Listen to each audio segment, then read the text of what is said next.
Nagtataka ka ba kung bakit wala ka pang ads and reels or wala ka pang invite ni Meta?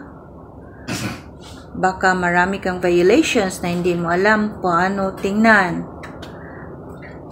Kung hindi mo pa alam, panoorin mo tong video na ito. Buksan mo po ang iyong FB account.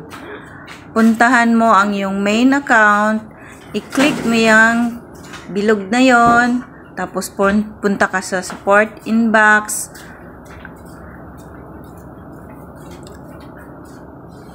Click mo yung support inbox, tapos hintayin mo mag-load.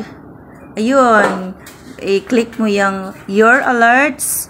Pag click mo ganyan guys, pag no violation, so safe ang mga uploads mo.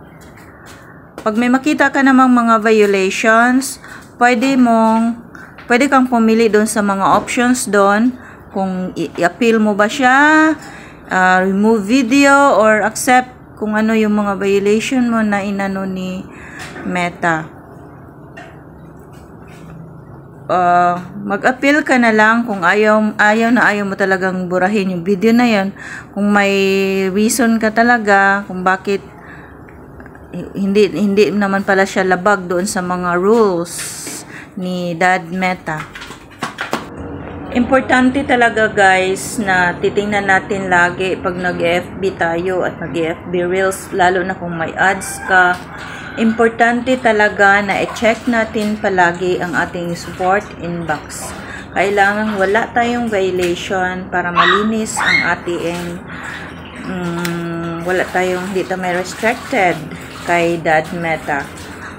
So, always check your support inbox. Artiha mo istorya.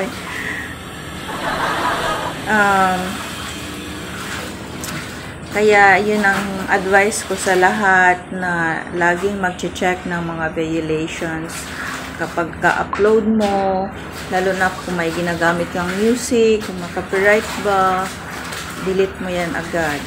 Thank you for watching. Please follow, like, comment, and share.